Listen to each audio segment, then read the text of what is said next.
धर्म वाली राजनीति लोकसभा चुनाव 2024 के लिहाज से बीजेपी पर भारी पड़ रही। तमिलनाडु में बीजेपी को जोर का झटका लगा। एआईडीएमके ने गठबंधन तोड़ने का ऐलान कर दिया।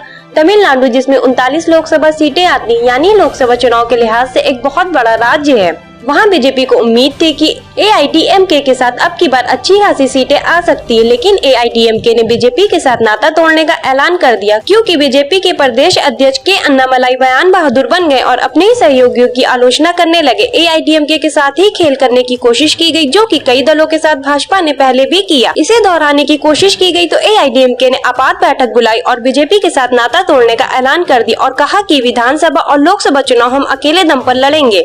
बीजेपी के लिए बहुत बड़ा झटका है क्योंकि 39 सीटें आती हैं तमिलनाडु से। ऐसा क्यों किया एआईडीएमके ने? एआईडीएमके के आरोप है कि अन्नामलाई ने हमारे पूर्व नेताओं का अपमान किया। पहले तो जयललिता के बारे में बयान दिया कि भ्रष्टाचार को लेकर कटाक्ष किया कि तमिलनाडु में ऐसे भी नेता रहे, पूर्व मुख्यमंत्री रहे, जिनको भ्रष्टाचार के मामले में दोषी ठहराया गया। जिस पार्टी के साथ गठबंधन में है उसी की सबसे बड़ी नेता दिवंगत नेता के बारे में ऐसा बयान दिया कि अन्नामलाई ने तो एआईडीएमके नाराज हो गया। इसके अलावा पूर्व मुख्यमंत्री अन्नादुरई के बारे में कहा कि 1956 में अन्नादुरई ने हिंदुत्व का अपमान किया था, यानी धर्म वाली राजनीति का बयान दिया।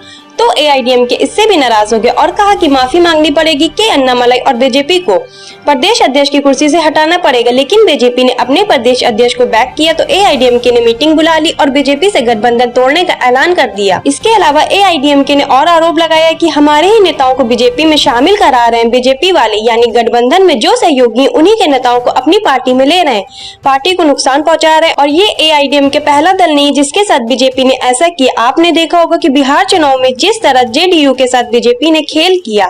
इसके अलावा जहां भी सहयोगी दल होते उनको कमजोर करने की कोशिश की जाती है।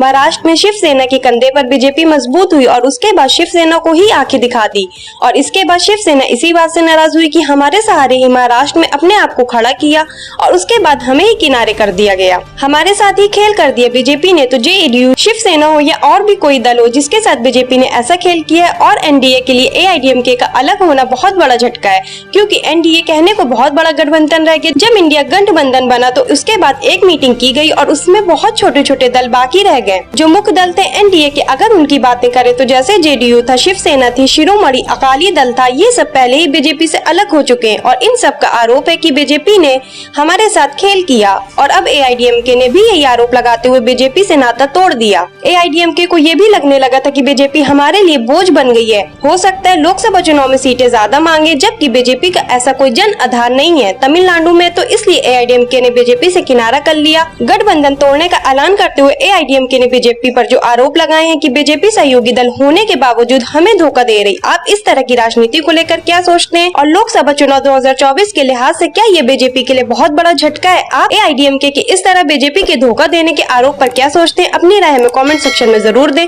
हमारे चैनल को सब्सक्राइब करें, बेल आइकन को प्रेस करें ताकि इससे जुड़ी तमाम वायरल खबरों को हम आप तक पहुँचा सकें।